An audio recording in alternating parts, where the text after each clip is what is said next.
Hello साथीहरू, नमस्ते to my YouTube channel. आज पनि मैले एउटा अर्को भिडियो बनाएर ल्याएको छु। आजको भिडियो चाहिँ एसवाई प्यानल लिमिटेड है, नेप्सीको सेकेन्डरी मार्केटमा चाहिँ हालसाल लिस्टेड भइरहेको कम्पनी हो र यो कम्पनी चाहिँ कस्तो छ र यसको चाहिँ मूल्य कतिसम्म पुग्न सक्छ है। हामीले चाहिँ ब्रोकर होल्डिङ्स आजसम्मको कुन ब्रोकरले कति किता चाहिँ होल्ड गरेर राखेको छ र कति किता कारोबार आएको छ अहिलेसम्म भन्ने डाटाबाट चाहिँ एउटा कतिसम्म पुग्न सक्छ भनेर चाहिँ एउटा आकलन गर्न गइरहेको छु। भिडियोलाई चाहिँ सुरुदेखि अन्तिमसम्म हेरेर जानु होला है। पहिला चाहिँ म यो कम्पनीको परिचय दिन गइरहेको छु है। धेरैजना साथीहरूले आइपिओ चाहिँ भर्नुभयो, तर यो कस्तो खालको कम्पनी हो, यसले के खालको बिजनेस गर्छ नेपालमा भन्ने कुरा पनि धेरैजनालाई थाहा छैन होला यसको बारेमा चाहिँ है। फर्स्टमा चाहिँ हामी यसको कम्पनीको परिचय गर्न जान्छौँ है। ल, एसआई प्यानल नेपाल लिमिटेड नेपालकै अग्रणी प्यानल म्यानुफ्याक्चरिङ कम्पनी हो है, जसले चाहिँ साउथ कोरियाको एसआई कम्पनी लिमिटेड है, यो चाहिँ एसियाको नम्बर 1 म्यानुफ्याक्चरिङ प्यानल हो को सब्सिडारीको रूपमा चाहिँ नेपालमा सञ्चालन गरिरहेको छ भनेर है।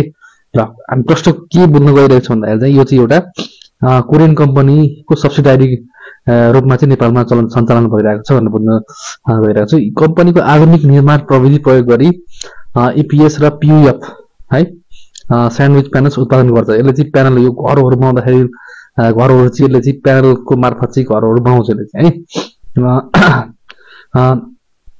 जुन लागत प्रभावकारी बलियो र उच्च इन्स्टिट्युसनल क्षमता भएको हुन्छन् भन्छ है। यसको चाहिँ कस्ट पनि घरहरू बनाउँदाखेरि चाहिँ एसआई प्यानलले को मार्फत बनायो भने चाहिँ कस्टहरू पनि एकदमै कम लाग्छ भनेर भनेको छ है।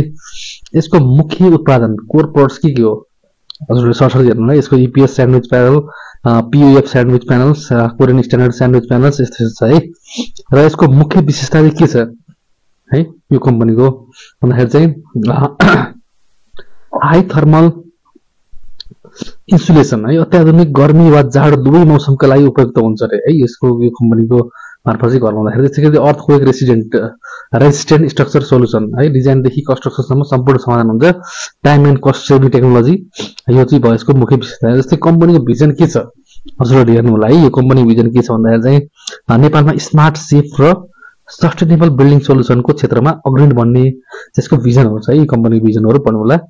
र किन एसआई प्यानल है, किनकि एसियाको नम्बर 1 एसआई प्यानल म्यानुफ्याक्चरको टेक्नोलोजीबाट बनेको यो चाहिँ त्यसै गरी अर्थक्वेक रेसिस्टेन्ट कम्प्लिट सोल्युसन र faster construction lower cost suitable for industrial commercial and residential projects भनेर है। यो फाइदा छ यसको चाहिँ। र यो भन्दा नि अब आज चाहिँ हामी के चर्चा गर्न गइरहेको छौँ भन्दाखेरि चाहिँ कुन ब्रोकरले कति किता चाहिँ होल्ड गरेर राखेको छ है।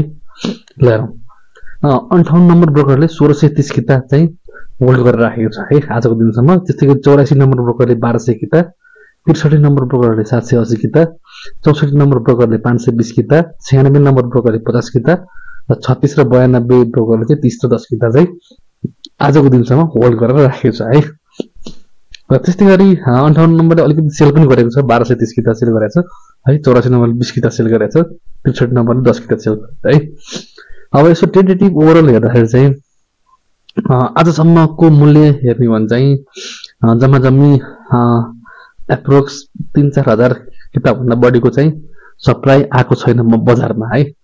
एकदम होल्ड नै गरिरहनु भएको छ सबैजना लगानीकर्ताहरूले। र यसको चाहिँ मार्केटमा पनि चर्चा भइरहेको त यो चाहिँ एउटा विदेशी लगानी गरेको कम्पनी हो।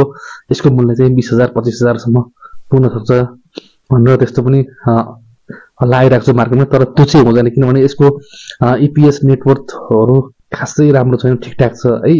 यसको इपिएस चाहिँ यसको नेटवर्थ चाहिँ 103 रुपियाँ हो जम्मा 100। त्यसै गरी यसको इपिएस पनि खासै राम्रो छैन है, टेन्टेटिभ ठिकठाकै छ। र यसको मूल्य चाहिँ 1000 देखि 1500 को बिचमा चाहिँ पुग्न सक्छ र सप्लाई आउन सक्छ पहिलो चरणमा चाहिँ। त्यसपछि दोस्रो चरणमा चाहिँ अब केही समय सप्लाई आएपछि फेरि अझै त्योभन्दा माथि पनि जान सक्छ किनभने यो नेप्सीमा अलिकति नौलो टाइपको कम्पनी हो।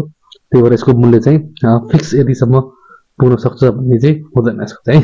भिडियो हेर्नु भएकोमा धेरै धेरै धन्यवाद।